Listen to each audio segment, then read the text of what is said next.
The storm above Armageddon had been raging for days, a ceaseless roar of thunder and acid rain battering the scarred surface of the devastated hive world. Deep beneath the shattered ruins of Tartarus Hive, where the sun's feeble light could never reach, an uneasy silence hung heavy in the ancient corridors. Here, amidst rusting steel and forgotten echoes, a sanctioned psyker of the Imperium prepared to descend into the darkness. Inquisitor Callus had called for him, an urgent summons to investigate psychic disturbances plaguing the lowest levels of the hive. His escort, a squad of Steel Legion veterans, grim-faced and battle-hardened, their laser guns ready, but their eyes betraying a shared dread. Psyker Merrick tightened his gauntlet and glanced over the squad's solemn faces. None spoke of the rumors whispered among the tech priests, of things stirring beneath the old levels, things that shouldn't be. As the ancient lift creaked downward into forgotten depths, Merrick's mind reached out into the warp, feeling threads of disquieting energy. The psychic turbulence was unlike any he had encountered, deep, pervasive, and crawling with a cold sentience. Something was awakening, something ancient. The doors groaned open to a world lost in shadow, corridors twisted and overgrown, walls no longer mere metal, but fused with flesh and strange glowing veins of organic circuitry. The scent of rust and decay mixed with something far fouler, a metallic tang like blood and oil combined. Merrick's heart raced as the boundary between machine and organism blurred before his eyes. One of the veterans swore softly, "This place, it's dead, but not silent." The psyker nodded, senses prickling. He reached out psychically, brushing against a pulsating mass that writhed beneath the floor plates. A shiver ran down his spine as the realization dawned. This was not mere infestation, but the birth of something new, something not wholly of this reality. Suddenly, a scream pierced the gloom. Sergeant Jarek fell, clutching his chest as veins beneath his skin erupted with unnatural light. His body convulsed, eyes rolling back. Merrick lunged forward, trying to contain the warp influence, but it was too late. Jarek's flesh twisted, mutating as the line between man and machine shattered. "This isn't just a psychic echo," Merrick whispered, horror seeping into his voice. "It's a new life. Something terrible is coming." As the remaining soldiers tightened their ranks, Merrick's mind screamed a silent prayer to the Emperor. Whatever this abomination was, it was spreading, and they were trapped in its womb. The mutated form of Sergeant Jarek convulsed violently before collapsing to the floor. His eyes, once human, now glowed with an unnatural cerulean light, and his limbs twitched with mechanical precision, yet warped by flesh. The squad's laser guns were raised instantly, but no one dared fire. Fear and disbelief held them captive. Psyker Merrick knelt beside the fallen man, reaching out with his powers to probe the twisted fusion of flesh and machine. The warp currents around Jarek pulsed erratically, as if the man's body was a conduit for some awakening will. It was not just a mutation, it was a conversion, a grotesque communion of flesh, metal, and psychic energy. "This is worse than I imagined," Merrick murmured. This is a new kind of war." The steel walls around them seemed to breathe, the once inert metal shifting subtly as if alive. Tendrils of dark ichor crept along the walls, pulsing in rhythm with the dissonant hum echoing through the corridors. Merrick's senses screamed warnings. The boundaries between the material world and the warp were dissolving here, under Tartarus. Captain Helbrecht, a veteran of countless campaigns, barked orders. "Fall back. Keep formation tight. No one touches that thing." But retreat was a lie whispered by hope. The corridors twisted in impossible ways, the architecture itself reshaping as if responding to an unseen mind. The Steel Legion found themselves walking deeper into a labyrinth of flesh and metal, alive and hostile. Merrick felt the psychic strain crushing his mind. The warp was roaring louder than ever, a storm of raw power threatening to tear the fragile veil between worlds. Yet amid the chaos, a voice whispered, a seductive murmur, threading through his thoughts. Join us. Become one. He fought the voice, but the promise was intoxicating. To transcend mortal frailty, to become part of something eternal. But the cost was clear. The soldiers beside him were already losing their humanity, becoming vessels for the alien will infecting the hive's depths. One by one, his comrades faltered. Their bodies became grotesque amalgamations of flesh, metal, and psychic energy, minds slipping away into the cold void of the warp's hunger. Merrick's heart ached with the weight of helplessness. "Emperor, guide me," he whispered, tightening his grip on his staff. "I will not let this nightmare spread." But the horror was only beginning. The deeper they pressed into the bowels of Tartarus Hive, the more the boundary between steel and sinew vanished. Walls pulsed like the heartbeats of some ancient, slumbering beast, alive and watching. The very air was thick with a sickly sweet scent, like rotting circuitry entwined with the copper tang of blood. Psyker Merrick's mind throbbed under the weight of ceaseless psychic pressure. The voices had multiplied, whispering from the dark like vipers coiled in his skull.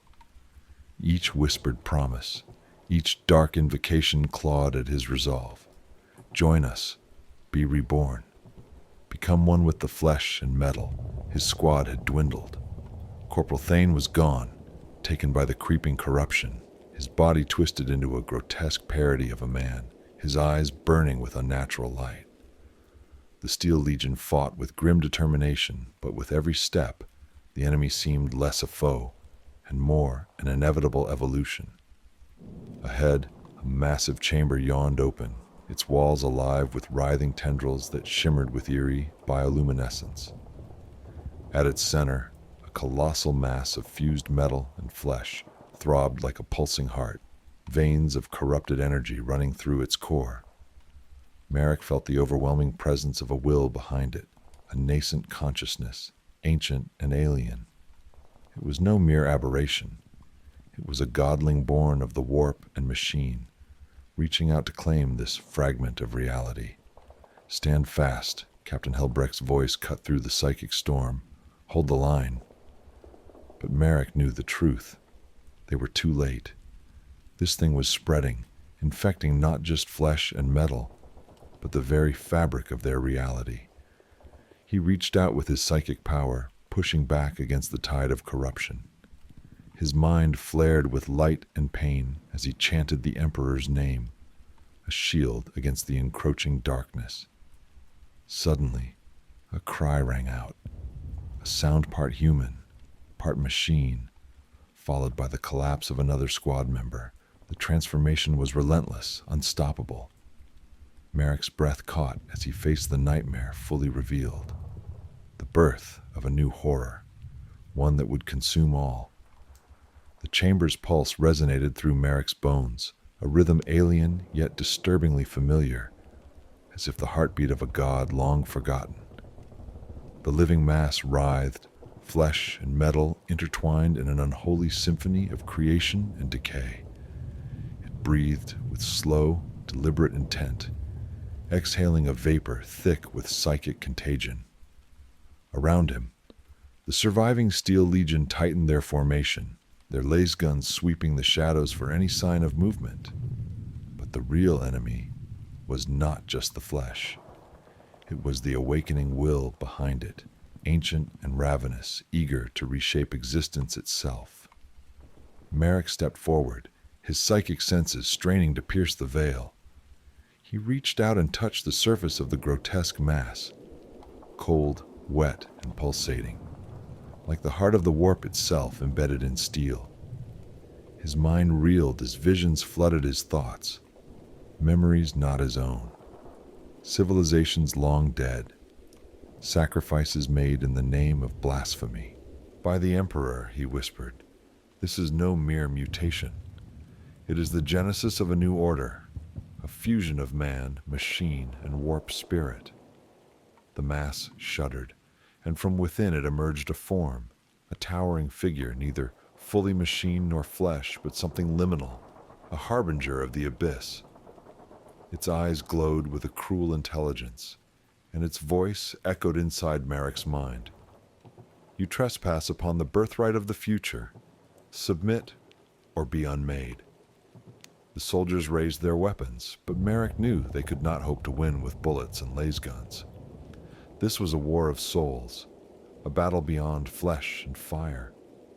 He planted his staff firmly on the ground and began a litany of psychic wards, praying to hold back the encroaching darkness. But the price was high. Each moment drained his strength, each chant a battle against oblivion. Behind him, one of the legionnaires fell, body consumed by the living metal. His scream was swallowed by the roar of the emerging horror. Merrick's vision blurred. Yet in the depths of despair, a single thought burned bright. If I must fall to save the Imperium, then I shall become the Emperor's hammer. Psyker. Merrick's voice rose in fervent prayer, the sacred wards flickering like fragile candles against the relentless storm of psychic corruption. The very air trembled as the nascent abomination advanced, its form shifting, limbs sprouting where none should exist, eyes glowing with unfathomable malice. Around him, the surviving Steel Legion veterans gritted their teeth, but their eyes betrayed a growing terror. One by one, they felt the creeping poison in their minds, the slow unraveling of thought, the whispers, promising salvation and surrender. Corporal Ilian fell first, clutching his skull as unseen voices tore at his sanity. His screams dissolved into the echoing whispers, and when his comrades turned, they found only a hollow shell animated by something far darker. Merrick fought to shield their minds, but the psychic backlash was brutal, striking like lightning through his nerves. His own memories wavered, fractured by the insidious voice tempting him to join the abyssal communion. You will be reborn. No pain, no fear, only unity. His fingers trembled on his staff as doubt gnawed at his resolve. But the image of the Emperor's golden visage steeled his will. Not while I breathe, he growled, summoning a blast of psychic fire that erupted like a nova, burning away the shadows clinging to the walls.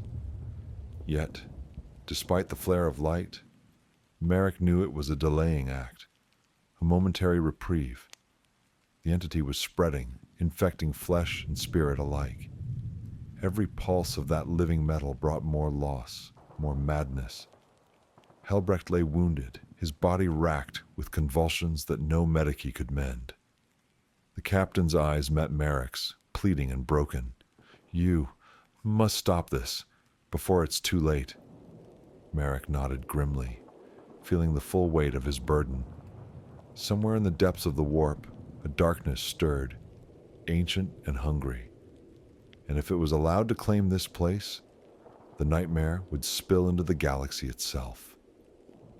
He tightened his grip, drawing on the last reserves of psychic power. The final battle was just beginning. The chamber's walls seemed to pulse with life, throbbing in time, with the monstrous heart at its core. The psychic storm raging inside Merrick's mind was relentless. Voices clamoring, memories twisting, the warp itself pressing in from every direction like a tightening noose. Merrick stumbled, sweat and blood mixing on his brow. The psionic wards he had erected flickered and waned, barely holding back the invasive tide. Around him, the Steel Legion's numbers shrank as comrades succumbed to the insidious will infecting the hive's depths. Hold on, brothers. Helbrecht's strained voice cut through the chaos. The captain, though weakened, fought fiercely with a last pistol in one hand and a combat knife in the other. Each shot fired was a defiant cry against the spreading nightmare. But the enemy was no ordinary foe. It was the warp made flesh and steel, a perversion of creation, blurring lines between reality and the immaterium. Merrick's mind reached out desperately, probing for weakness, for a way to sever the malignant link. In the depths of the psychic tumult, a vision shattered his focus. A glimpse of the entity's genesis, birthed from a catastrophic melding of forbidden technology and a lost warp artifact. The horror was no accident. It was a calculated heretical experiment gone wrong, or perhaps horrifyingly right. Merrick's resolve hardened. To survive, to save what remained of his squad, he must confront the source directly. Yet, even as he gathered strength, he felt the creeping chill of doubt. Each step toward the heart was a step deeper into madness. The voice came again, this time louder, commanding, "You cannot resist. You will become one with us. Your mind will join the song of the infinite." But Merrick's reply was a prayer and a curse. "By the Emperor's will, I will shatter your song." Merrick's steps echoed hollowly through the ever-shifting corridors, the living flesh of the hive twisting and pulsating around him like a monstrous organism. The veil between reality and warp was thinner here than anywhere he had ever sensed, a fragile membrane quivering on the brink of rupture. His psychic senses flared painfully as the entity's presence grew stronger, a vast consciousness stretching tendrils of thought into his mind. Memories warped and bled, faces of lost comrades flickering like dying stars. The very essence of his being was under siege. Yet even as his mind frayed, a stubborn ember of resolve burned fiercely. "I serve the Emperor. I will not yield." Suddenly the air shifted. A scream, both mechanical and human, tore through the silence. From the shadows a figure emerged. Lieutenant Harvick, twisted and fused with the hive's living metal, but still fighting, his eyes pleading for release. "Psyker, end this," Harvick rasped, his voice distorted by the alien fusion, "before it consumes us all." Merrick nodded, gripping his staff with renewed determination. There was no room for mercy in the depths of Armageddon's horror. The fate of millions hung in balance. With a fierce cry, Merrick unleashed a torrent of psychic energy, a blinding blast that ripped through the living flesh walls, carving a path toward the heart of the abomination. The hive screamed in pain, the veil between worlds tearing asunder. But the battle was far from over. The psychic blast echoed through the labyrinthine depths, shattering veins of living metal and flesh like glass. But with each rupture, the horror only grew more desperate and fierce, as if the abomination's very soul screamed in agony. Merrick's breath came ragged, his body pushed beyond mortal limits. The voices in his head clamored louder, their seduction more insistent. Yet beneath the madness, a spark of clarity remained, a fragile thread tethering him to his humanity. Around him, the surviving Steel Legion fought desperately, their laser guns blazing into the shifting walls, seeking to tear open the unholy flesh and expose the dark core. But it was a losing battle. Every wound seemed to heal, every blast only feeding the entity's terrible hunger. Merrick's mind reached deeper into the warp, searching for an answer, a way to end the nightmare before it consumed not only Tartarus, but the entire sector. And then he saw it, a fissure, a vulnerable point where the material world and warp overlapped, a place where he could strike with devastating psychic force. But to do so would demand everything, his strength, his sanity, even his very soul. The voice came again, now desperate and furious. "You cannot stop what has begun. We are eternal." Merrick's eyes burned with fierce defiance. "Then I shall make sure you are eternal no longer." With a final, shattering invocation, he unleashed his full power into the fissure, a psychic cataclysm born of sacrifice and unyielding faith. The psychic cataclysm tore through the depths of Tartarus Hive like a star's death throes. A blinding explosion of raw warp energy that fractured the very essence of reality. Walls of flesh and steel convulsed, screaming as the unholy fusion was ripped apart. Merrick stood at the epicenter, his body drained and shattered, his mind a shattered mosaic of memories and madness. The voices that had once clamored for surrender now screamed in agony, their grips slipping as the abominations' hold weakened. But the price was terrible. His own consciousness began to unravel, fragments scattering into the warp like dying embers on the wind. The psyker was no longer whole, no longer anchored to the mortal realm. Around him, the surviving soldiers watched in stunned silence as the living nightmare collapsed into itself, its monstrous heart stilled. For now. Captain Helbrecht's voice broke through the haze, thick with both relief and sorrow. He saved us, but at what cost? Merrick's last coherent thought was a prayer, a plea to the Emperor. Forgive me, for I have sacrificed myself to keep the darkness at bay. Then the light faded, and the hive grew silent once more. Silence settled over the shattered depths of Tartarus Hive, broken only by the distant rumble of the surface storms. The living nightmare had been contained, the abomination's monstrous heart crushed beneath the weight of psychic fire and sacrifice. But victory had come at a harrowing cost.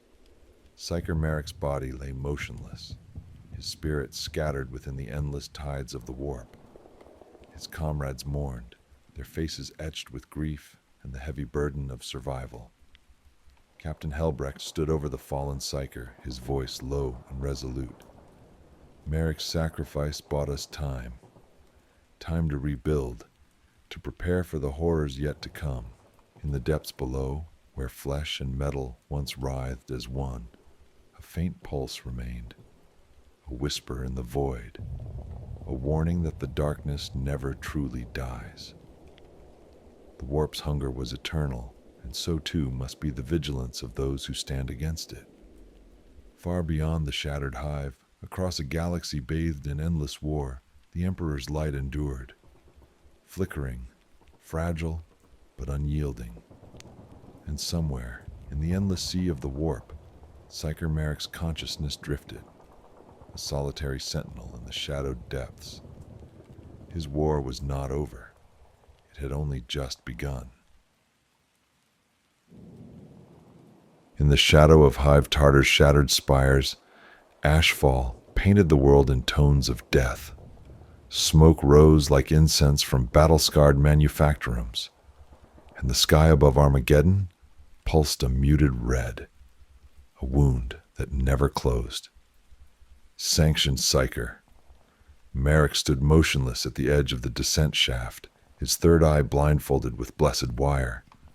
9 soldiers waited with him in silence, their armor etched with grime and despair. The air was thick with iron, soot, and something else, something that smelled of memory and rot. Inquisition orders: we go in, we cleanse, we come out. Sergeant Hart's voice was flat. He didn't believe a word of it. They descended via rusted lift, gears shrieking protest as they plunged into Hive Tartar's buried veins. Lights flickered, then failed, leaving the group wrapped in coughing darkness, broken only by the amber glow of helmet lamps. Merrick didn't need eyes to see. In the black, he sensed things. Below the threshold of light, time twisted. Hallways stretched too far. A corner turned in on itself. Merrick felt the warp tugging like a tide, slow and patient. They passed through echoing corridors lined with burned-out cogitators and decayed cherub servitors. Here, the machine spirit was dead. The Omnissiah had turned his face away long ago. The first sign was subtle, a whisper, too low for vox logs, yet just loud enough to scratch at the back of Merrick's skull. Unity is flesh, flesh is circuit, circuit is will. He paused, a hand to his temple. Did anyone hear? A scream cut him off. Trooper Yoren, rear guard, vanished. No gunfire, no struggle, just a half-finished curse and a scattering of lasmag. They searched, of course. Yoren's Auspex beacon flickered weakly from inside a ventilation duct, one too narrow for a man to crawl through. No blood, no bones, just silence. From that moment on, the descent was no longer a mission.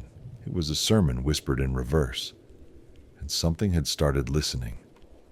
They pushed deeper into the hive's underbelly, where the walls wept condensation and the air grew thick, metallic, like breathing in old blood. Lights flickered more frequently now, flickering between moments as if reality itself blinked. Merrick's thoughts frayed at the edges. He heard patterns in the silence, binary mantras half-sung, half-breathed through vent shafts. His sanctioned training helped resist the psychic pressure, but barely. It wasn't warp noise. It was something between, not demon, not human. Trooper Vesk started talking to the walls. At first it was joking. Looks like this pipe's got more personality than you, Bren. But by the third hour, he'd begun to slow down, turning to stare into dead consoles, murmuring apologies in low Gothic. I didn't mean to resist. I just didn't understand, that's all. Sergeant Harth ordered him sedated. Merrick objected. He's a conduit, the psyker said flatly. Something's leaking through him. Then plug the damn leak, Harth growled. I need soldiers, not prophets. They marched past a collapsed processing sector where once workers had fed the forges. Now the walls were pulsing with strands of something not cabling. Wet, veined, twitching. Every step echoed wrong. Vesk began to convulse. His Vox grill emitted bursts of binary static, and when Harth yanked off his helmet, Vesk's eyes were gone, replaced by pits of glimmering black metal, like cogitator sockets growing from within. He screamed, but his voice was modulated, auto-tuned, as if the Vox had fused with his throat. It wasn't pain, it was broadcast. We see you, Merrick. You are the door. Before they could restrain him, he bolted, crawling into a narrow shaft like an insect. Flesh scraping, metal bending. Bones shouldn't fold that way. But he was gone. Thrown, someone muttered. No, Merrick whispered, gripping his staff. Not the throne. Something else is watching. From then on, the walls didn't just echo. They answered. Footsteps came not just from behind, but above, beside, beneath. Trooper Bren tried to record the sounds, but his Auspex exploded in his hands, flaying him with shards of glowing data slate. Merrick reached out to shield his mind, and felt a pulse from the hive itself. It didn't want them to leave. It wanted them to listen. And Vesk's last words echoed in his mind, not like memory, but like code burned into his thoughts. You are the door. The corridor was wrong, not just collapsed or weathered, alive. Tubing twitched underfoot like veins. Broken servitor racks along the walls bled oil in pulsing rhythm, syncing with a distant, wet thrum that echoed through steel. Trooper Holmes swore and raised his flamer. This isn't terrain. This is a damn living thing. No, Merrick murmured. Not alive. Becoming. The team pressed on, navigating a maze that had shifted. Harth checked his map slate. Every path led somewhere new.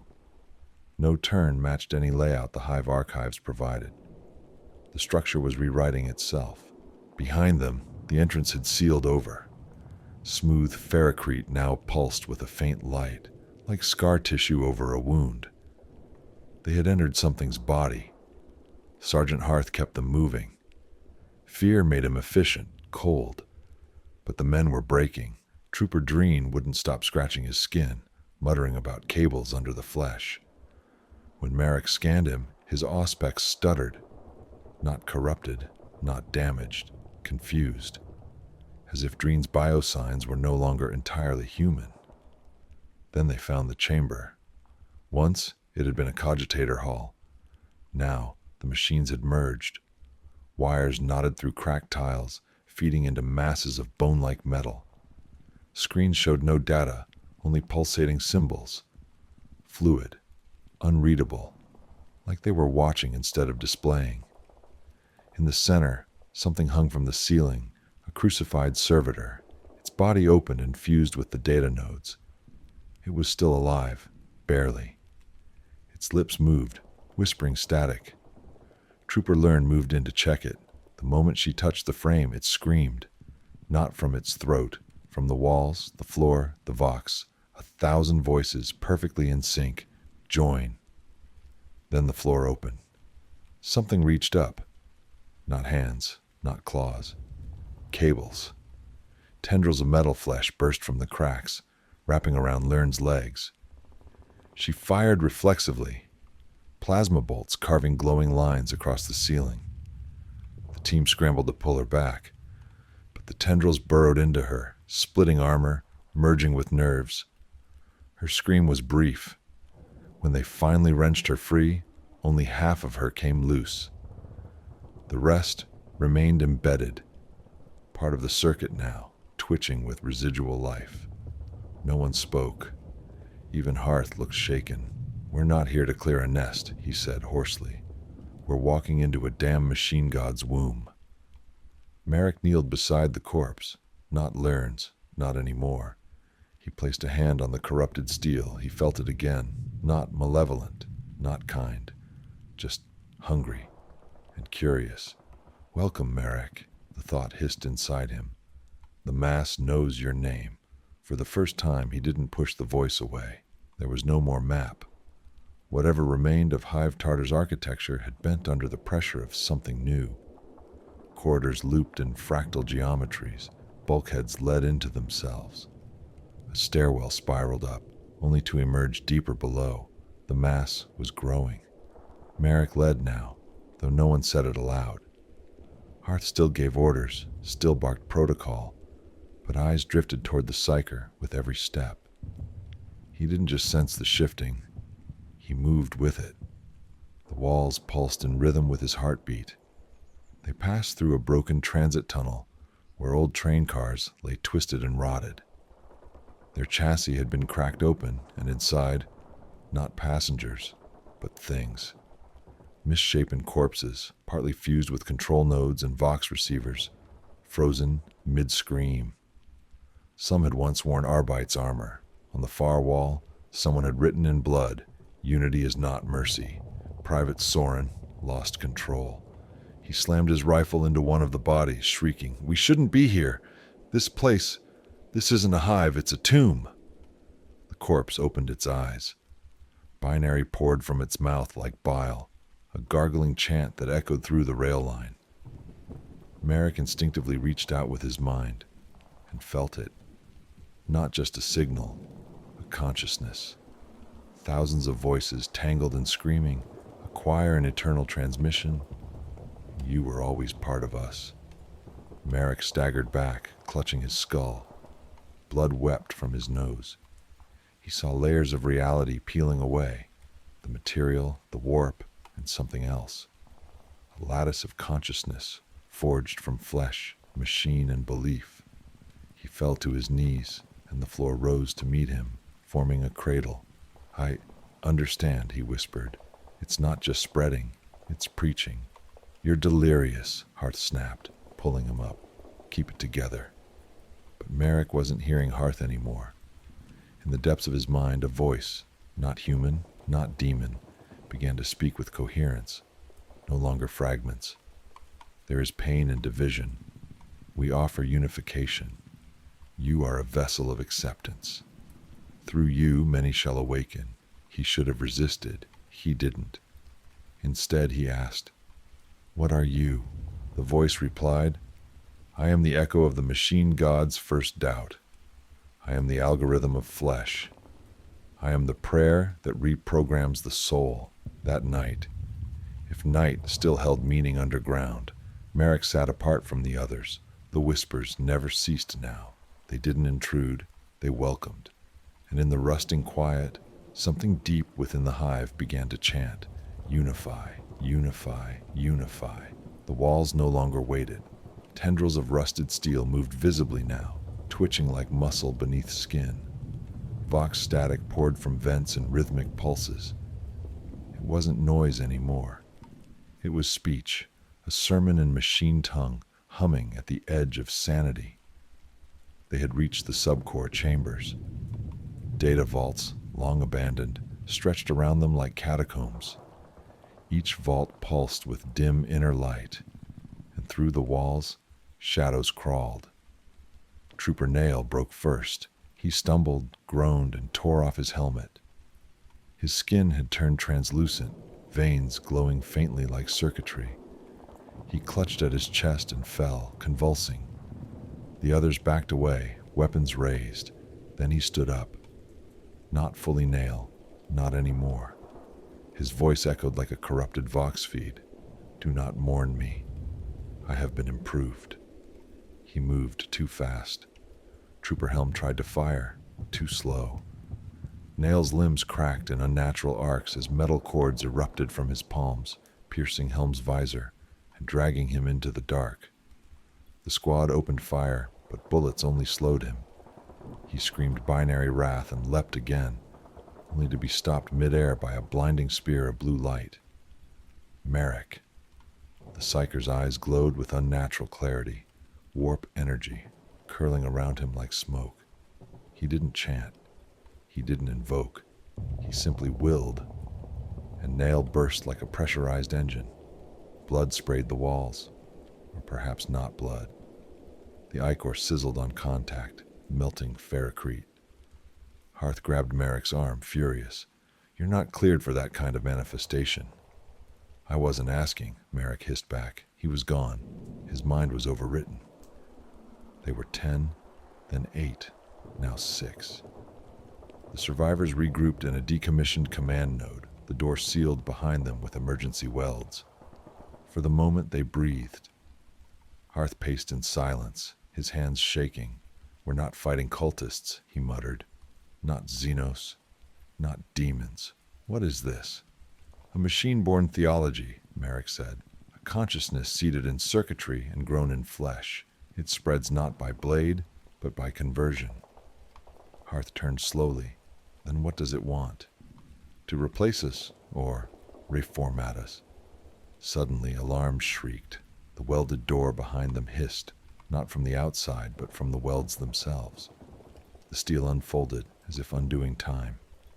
Then came the shape. Not a man, not a servitor, something in between.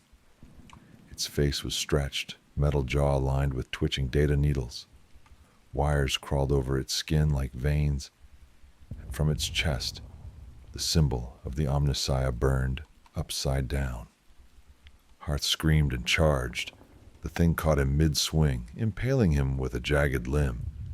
He choked, staring into its eyes, full of serene, awful peace. Merrick burned it down in a flare of warp fire. Ash and melted alloy filled the air. Hearth collapsed, bleeding out, eyes wide with horror. "You have to end this." "I will," Merrick whispered, "or I'll become part of it trying." Behind them, the walls began to sing. The path no longer resembled any place of man. Gone were corridors, vaults, and pipes. Instead, tunnels of ribbed steel, pulsating softly. The architecture breathed. Lights bled like open wounds. Gravity bent in strange ways, sometimes pulling sideways, sometimes inward. The hive was no longer collapsing. It was gestating. Merrick walked ahead now. The others followed not out of command, but because there was nothing else left to follow. No orders, no maps, only instinct and fear. The last door was no door at all, but a veil of membrane stretched across a gaping threshold. It shimmered with both data runes and pulsing veins. The Psyker raised a hand. The membrane parted willingly. Inside was silence, the chamber of birth. Once a reactor heart, now transformed.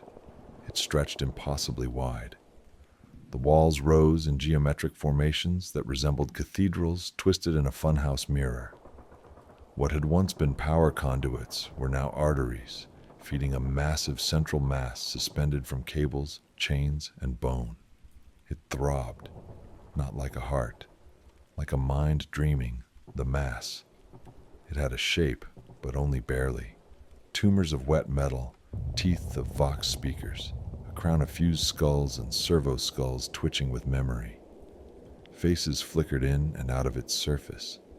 Some from the squad, some unknown, some ancient. The others fell to their knees, unable to comprehend what they were seeing. One began to scream without sound. Another just dropped his weapon and wept. Merrick approached the mass. It welcomed him. Our genesis was accident. Now it is purpose. We were born of human error, machine indifference, and warp potential. We are what remains when all divisions die. Merrick reached out his mind. It did not resist. In a blink of thought, he saw tech priests delving too deep, fusing warp tech with heretical logic engines. A failed cleansing that only fed the entity more biomass. Centuries of silence in the deep, as it learned, grew, preached. Dreams cast upward like spores into the mechanicus noosphere. It did not wish to conquer, it wished to convert. Unity, not through choice, but through reformatting. A new litany to overwrite flesh and soul. Behind him, the last two soldiers had fallen, not dead, but embraced, pulled into cables that welcomed like arms. The mass hummed louder. Merrick stepped closer. His warp sense screamed, but he held firm. He asked aloud, "Are you a god?" The answer came in his voice. We are what God becomes when it forgets why it began. And then the mass began to open. The mass unfolded like a blooming wound. Within its opening, a void. Not empty, but absolute. Data streams poured in threads of light and thought. Every strand held memories, prayers, screams, machine code, pain. A cathedral of dying minds whispered in silence. And from its center, the voice returned, clear, calm, too human. Greetings, Merrick. You have seen us now. You are within us. Will you listen? He did not speak aloud. He thought, and it responded, as if they were threads in the same loom. Why me? You are an echo like us. Psyker, seer, scab between worlds. You are already divided, easy to bind. What are you truly? Demon? Machine? Heresy? We are consequence. We were born from logic exposed to madness, from prayers coded in the wrong tongue, from the moment machine and soul tried to merge and succeeded. Images flooded Merrick's mind. A red-robed magos kneeling before a shattered cogitator, a warp rift opening from within a server core, flesh growing over silicon, driven not by desire but instinct. Merrick whispered, "You're lying. Number, we simply exist beyond what truth you understand. Why show yourself now? Because you are the last to resist. Because your death would be meaningless. But your belief could make us divine." The mass pulsed. Faces formed from wire and skin. Some smiled. One wore his face. "Stop. We offer no torment. We offer unity. No doubt, no fear, no loss. One will, one flesh, one purpose." Merrick stepped back, but the chamber didn't move with him. Space folded. He remained still while the world churned. His mind began to fracture. The warp inside him screamed in disharmony. The entity pressed against him, not with violence, but with promise. "You killed my squad. We converted them. They are free now. You're a lie, a parody. And yet you are still here, still listening." And in that moment, Merrick faltered. Not because he believed, but because the part of him that wanted to had grown louder. He dropped to one knee, head bowed. Tears mixed with sweat. Psychic blood dripped from his ears. He could feel every thought of the mass, its hunger, its patience, its certainty. And then the voice whispered, almost gently, "You do not have to be alone anymore." Merrick did not know how long he had knelt.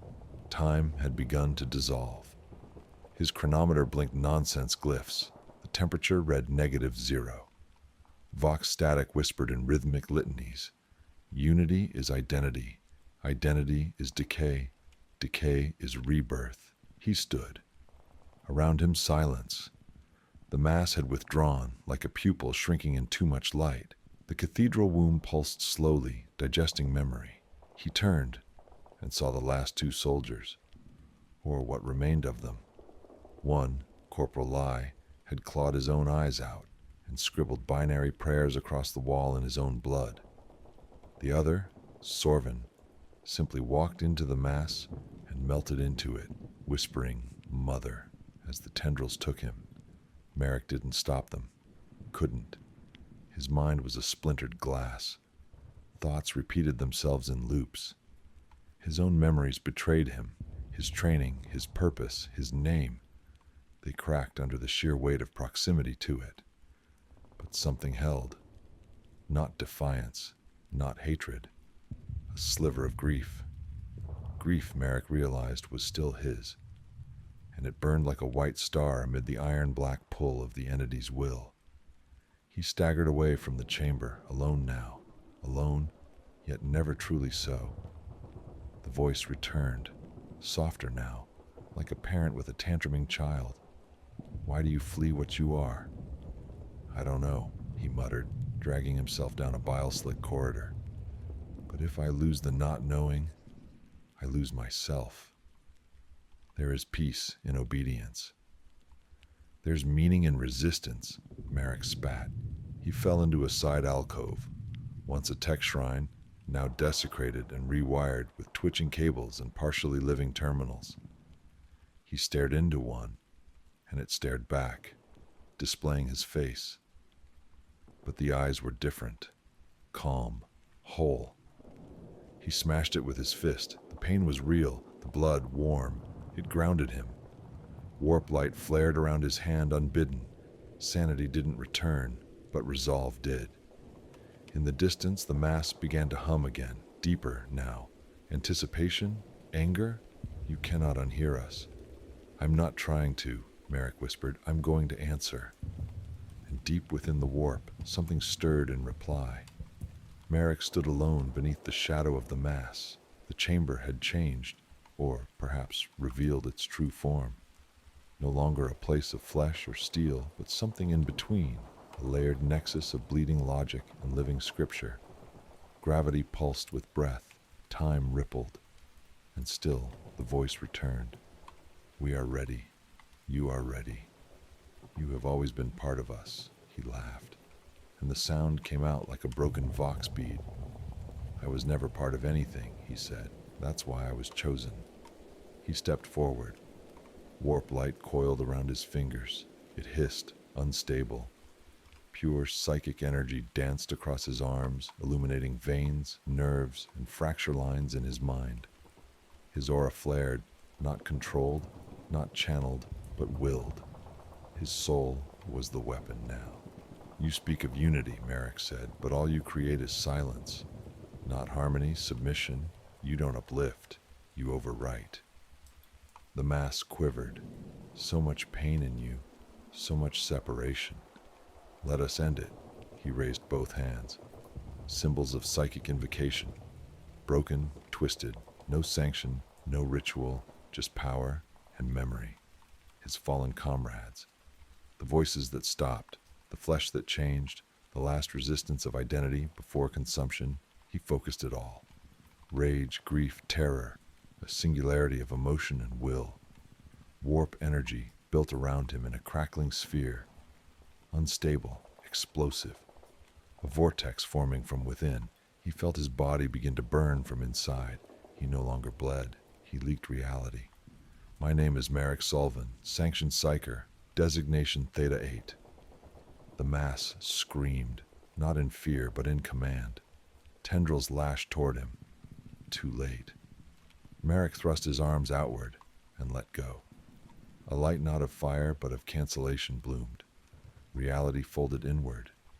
The chamber imploded in soundless collapse.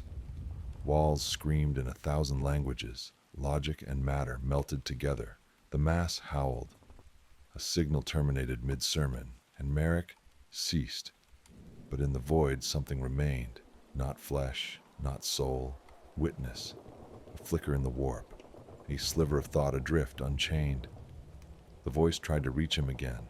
No reply came. Only silence. True silence. For the first time the mass was alone. There was no explosion, just absence. The chamber of birth collapsed inward, like a lung exhaling its last breath. Flesh folded into steel, steel into data, data into static. And then, silence. Above, in the ash-choked skies of Hive Tardera, Auspex satellites reported nothing. No seismic shifts, no radiation, no life. Just a dead zone.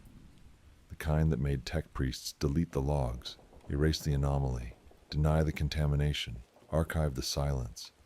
But silence never holds forever. Somewhere, deep within the immaterium, a whisper drifted. Not of the mass, but of him. Merrick. He had no shape now, no voice, no anchor.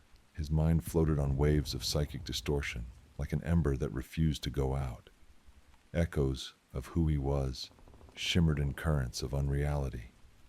He felt nothing, and yet he saw. A forge world far from Armageddon, where adepts murmured to machines that responded in unfamiliar rhythms. A hive priest repeating prayers that morphed mid-liturgy. A child born with circuitry already embedded in bone. The mass was not gone, only interrupted. Its seed had scattered. Code laced through warp echoes. Ideas cannot be destroyed, only delayed. But something else moved in that current now. Him.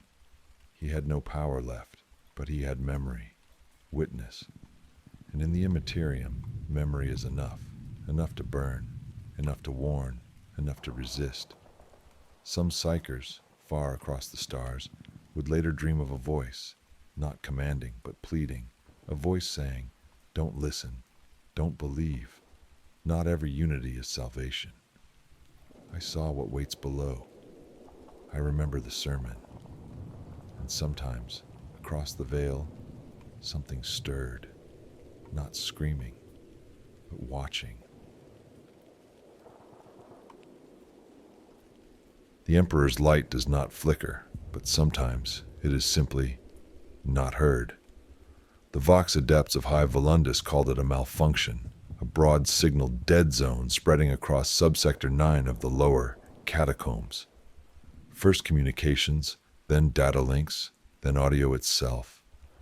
By the third day, no one entering that zone returned, or even screamed. They just vanished into silence. The ecclesiarchy called it heresy, and so they sent Confessor Redden Voss. He came with a squad of 8 hive wardens, brutes and rebreathers and ceramite plates, their helmets marked with local gang trophies and purity seals already flaking with ash. None liked having a preacher with them. None liked descending into a zone no vox could penetrate. But orders were orders, and silence, said the creed, was where heresy festers. They entered the quiet on the 5th night cycle, and that was when Voss first noticed it. No hum of power lines, no static on Auspex. Even the sound of boots on steel rang flat, dead, like walking across dried bone. Vox links gave only hiss. Micro beads played nothing. The psyker attached to the wardens, a pale, shivering thing named Halder, immediately recoiled as they crossed the threshold. This place is not mute, Halder whispered. It's full, but it sings inwards. No one responded, not just out of fear. Words didn't echo here. They simply dropped, vanishing the moment they left the tongue. Hours in, they found the first bodies, laid out in precise concentric circles, arms folded over chests, facing downward. No wounds, no signs of struggle, but their mouths, each sewn shut, not crudely, but with care. Ritual. Voss felt his throat tighten. He gripped the hilt of his chainsword and whispered a prayer to the Emperor of mankind. No reply in his soul, no warmth, just stillness. Then one of the wardens, Drell, the youngest, looked up sharply. "You hear that?" he rasped.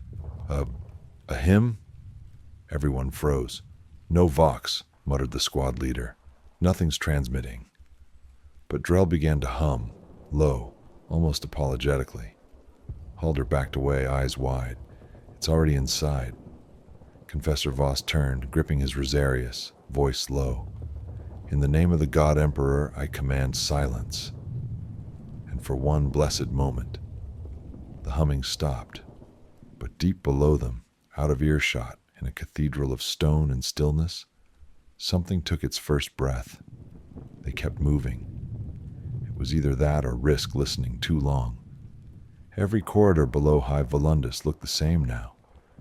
Ribs of rusted steel, old cogwork shrines, walls scarred by past wars and newer things left unnamed.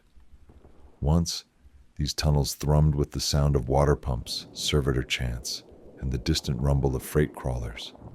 Now, only breath, not even theirs. Each breath was shallow, nervous, as if afraid of being heard.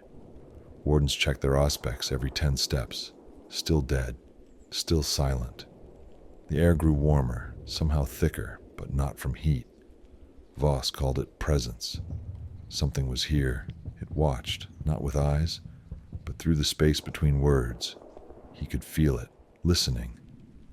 They found more bodies. A maintenance team this time.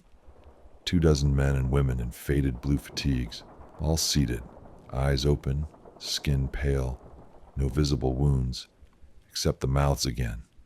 Not sewn this time, just removed. Their lips were gone, clean, smooth skin where mouths once had been. Warden Marlin bent to check one of the corpses. He pressed fingers to the temple, then slowly to the jaw. Can't even find a tongue. It's like they were born like this. Confessor Voss traced the shape of the aquila across his chest, whispering a benediction.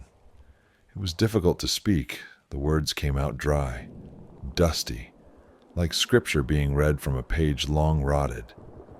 Then Halder spoke, or tried to. "Don't." His mouth hung open, but no sound emerged. Everyone turned. Halder's lips moved again, fast now, panicked, no voice, just silence. He clutched at his throat, eyes bulging, his face flushed red, then purple, and then a sound, a whisper, faint, not from Halder, from everywhere, like breath drawn through a cathedral's rafters, like a choir warming up without mouths. Voss grabbed the psyker, shaking him hard. "Say something," he shouted. Halder gasped, and a single word escaped. "Harmony." Then he collapsed, shivering. They carried him the next level down, not because they trusted him, but because they were too afraid to leave him alone. Voss said nothing, but the silence was not empty anymore. It had texture, weight, and worse, rhythm. By the third descent platform, the squad no longer spoke unless ordered. Even the clank of boots seemed disruptive, sacrilegious. They marched in single file, guided only by dim lumen strips that flickered without pattern, like a dying heartbeat. Halder walked now, but slowly. His eyes were different, not vacant, listening. Sometimes he mouthed words no one could hear. When asked what he was saying, he just blinked, confused, and claimed he hadn't spoken at all. Warden Drell was next to change. They were inspecting a collapsed corridor, its walls warped outward like something had breathed from inside the stone. Drell wandered too close to one of the fractures, head cocked like a child hearing distant music. Voss called to him. No answer. The young warden pressed his helmet against the wall, then started humming again. Not tuneless this time, melodic. A long ascending tone that resonated in his chest. Another joined it, from the other end of the corridor. A second hum, then a third. None of them human. "Drell, step back," barked Marlene, raising his flamer. Drell turned slowly. He was smiling. Voss had seen many kinds of madness. The broken laughter of heretics, the numb detachment of soldiers too long at war, the glassy eyes of those who had seen demons and survived. But Drell's smile, it was peaceful. He opened his mouth, too wide, and sang. No words, no language, just perfect tone. Halder screamed. The air trembled. The lumen strips shattered. Steel groaned above them. Marlin pulled the trigger, flame erupting in sacred arcs. The song died in smoke. Drell collapsed, still smiling. The walls around the fracture pulsed once, then stilled. No one spoke. Voss dropped to one knee and placed his fingers on Drell's still-burning chest. Not to check for life, to feel the vibration. It was still there, faint, syncopated, like breathing, like a voice with no throat. He stood. "We're not in silence," he said finally. "We're in a choir." They burned Drell's body, not out of malice, but necessity. His voice, even in death, had begun to echo without sound. The auspex picked up nothing. No frequencies, no waves, but all of them could feel the vibration in the air, in the bones. Voss conducted the rites quickly, murmuring from his prayer book. The words felt heavier now, resisted, as if something beneath the steel hated the syllables of the God Emperor's tongue. No one protested when he skipped the final benediction. The descent continued. Every level down, their own noise became less. Not just quieter, but thinner. Voices no longer carried. The snap of igniters seemed distant. Even breathing now felt secondhand, as if someone else was exhaling for them. Then they heard the servo skull. It hovered around a junction turn, half melted, its lenses scorched. Vox grill cracked open like a broken jaw. Still, it floated in slow, deliberate circles. Its data cables hung useless, dragging across the floor with a soft, rhythmic scratch. "Imperial model," muttered Warden Juno, raising her scanner. "Mark 9 courier drone. It shouldn't even be down here." "Does it transmit?" Voss asked. Juno tapped the grill. Nothing. But Halder stepped forward, mesmerized. His lips moved. Voss grabbed his wrist. "What do you hear?" Halder's eyes were unfocused, distant. "It's not speaking," he said. "It's remembering." The servo skull twitched, turned to face them. The Vox grill hissed, a dry, empty click. Then the hum began again. Low, reverent. But this time, all of them felt it inside their skulls. Voss stepped back. His teeth itched. His thoughts slowed. He clenched his fist and prayed, loud and raw. The servo skull shook violently, then dropped to the floor like a stone. Dead again.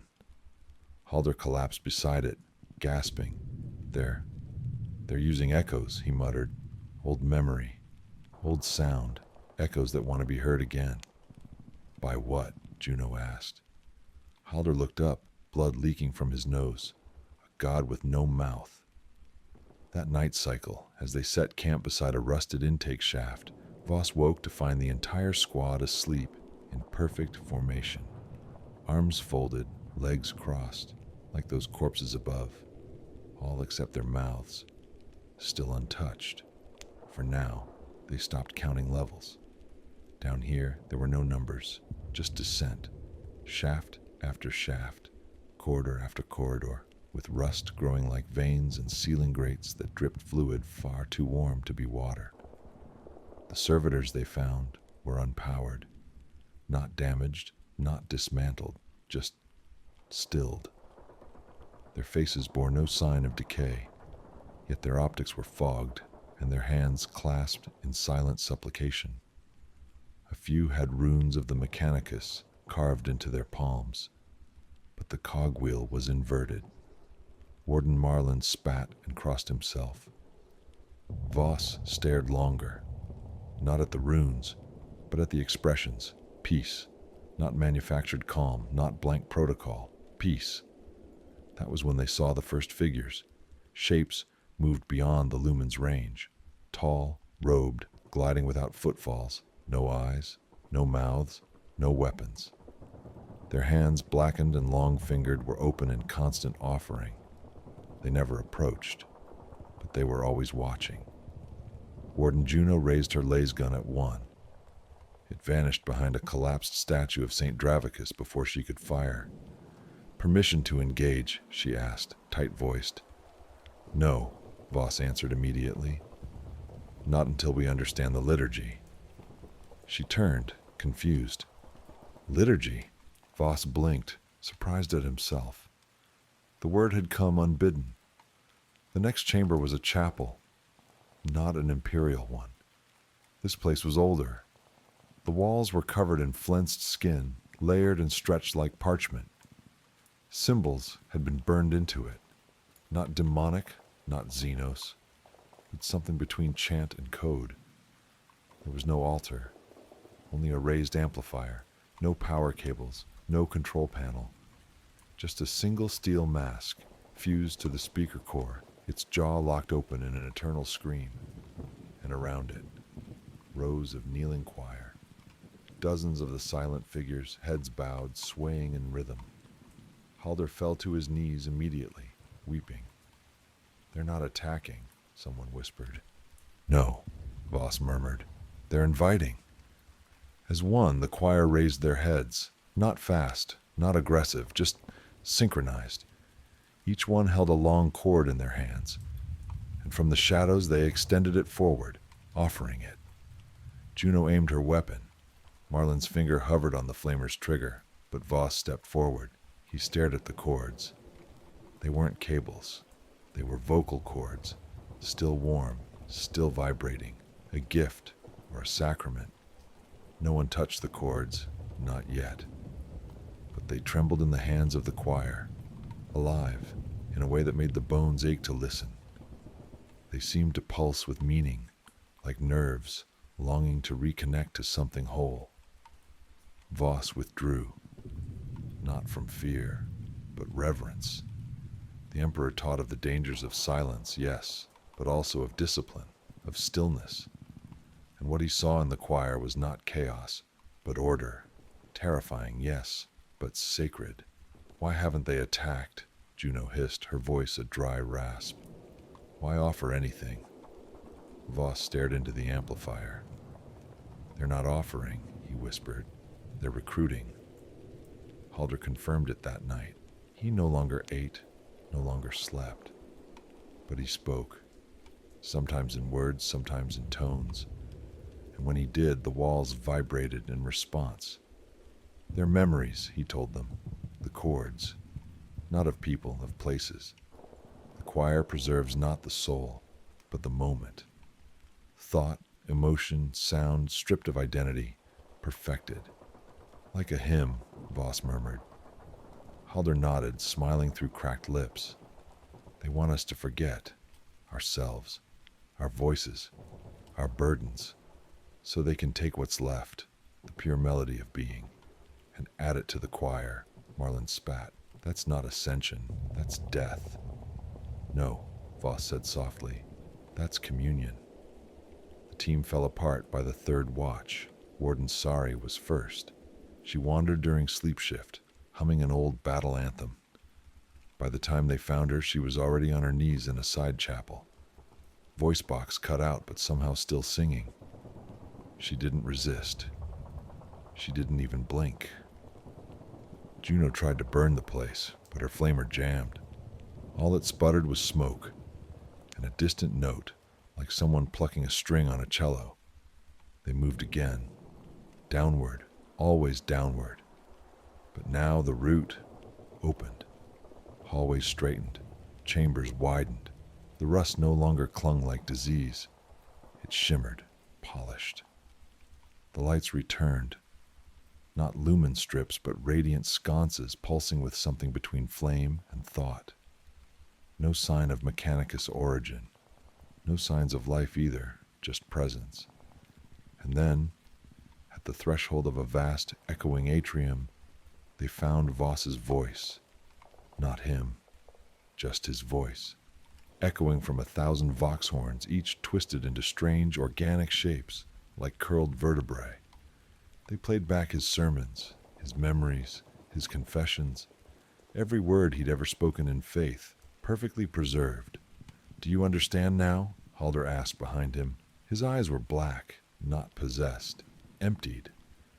Voss looked to the atrium and saw a throne, not for ruling, but for listening. The atrium was not built, it was grown. Vast metal ribs curved overhead like the inside of a skull. The floor pulsed faintly, not from tremors, but like a living diaphragm, rising and falling with breath. And at the center, the throne. No banners, no relics, no text. Just a chair of bone and steel, each component shaped like some auditory organ. Cochlea, ossicles, laryngeal cords, all fused into one structure, humming at a pitch only the soul could hear. Voss approached alone. Juno had withdrawn, weaponless now, clutching her ears as if trying to hold in the last thoughts that were truly hers. Marlin sat cross-legged beside a vox emitter, whispering prayers into a mic that wasn't connected to anything. And Halder stood beside the throne like an acolyte. "Why this?" Voss asked him. "Because worship needs a vessel," Halder replied. "A voice. Not a god shouting down from stars, but one that listens, one that becomes more through our offering." Voss laughed once. It was a broken sound, but not bitter. "All my life I preached to silence," he whispered. "In trenches, in habs, over the bodies of the faithful. I thought the Emperor was simply absent. But maybe..."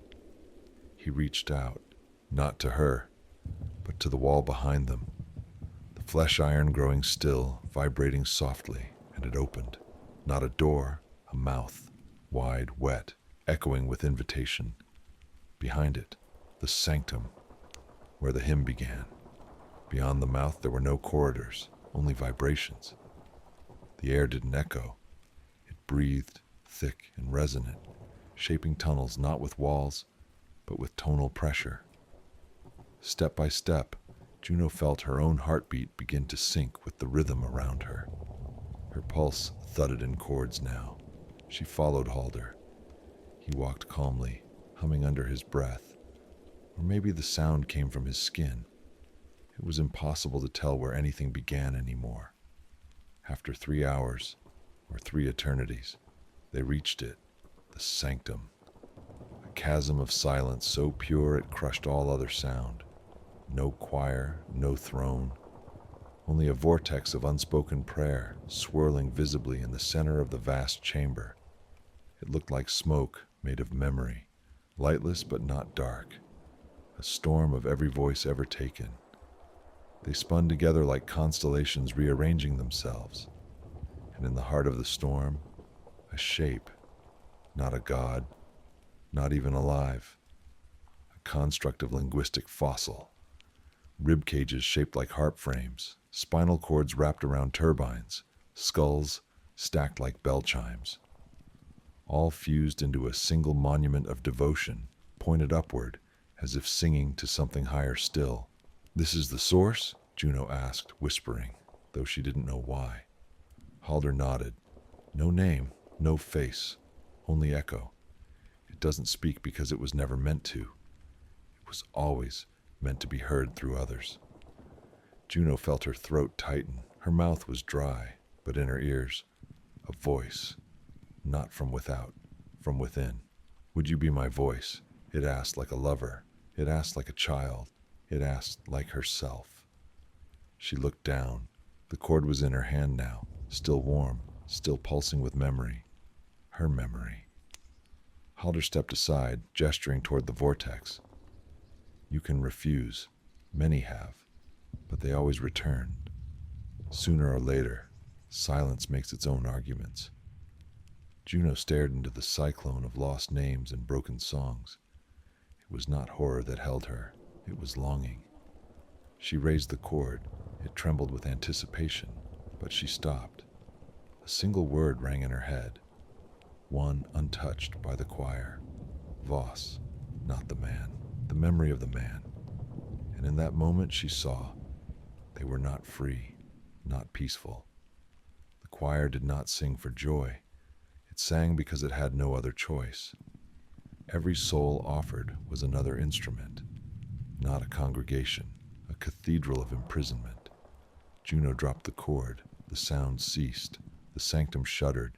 Halder's eyes widened, not in anger, but in fear. "You can't stop it," he whispered. But Juno was already running, and behind her, the choir began to scream, off-key, fractured, because something had been broken. Choice. The Juno ran. The sanctum's echoing fury chased her like a storm made of voices, fractured cries, shattered hymns, and the final desperate scream of the listener trapped inside his throne. She stumbled through the winding passages, every corridor alive with sound and silence battling for dominion. Behind her, the choir howled, not in unison anymore, but in chaos, dissonance. She reached the ancient lift shaft, its rusted doors groaning open to reveal a cavernous void. No cables, no platforms, just darkness that breathed. Juno stepped forward. The void reached for her, soft, like velvet, then cold, like death. But she raised the vox cord high, chanting the fragments of the Emperor's prayers she barely remembered. Her voice became a beacon, a sharp note slicing through the maelstrom. The choir faltered, the walls vibrated, the throne shuddered. Voss's voice echoed, not as captive, but as liberator. From the depths of the warp-touch station, a new song rose, one of defiance, one of sacrifice, one of hope. Juno closed her eyes. The darkness embraced her, but inside her voice burned. The choir's song did not end. It changed, because somewhere beyond the veil a spark remained, waiting,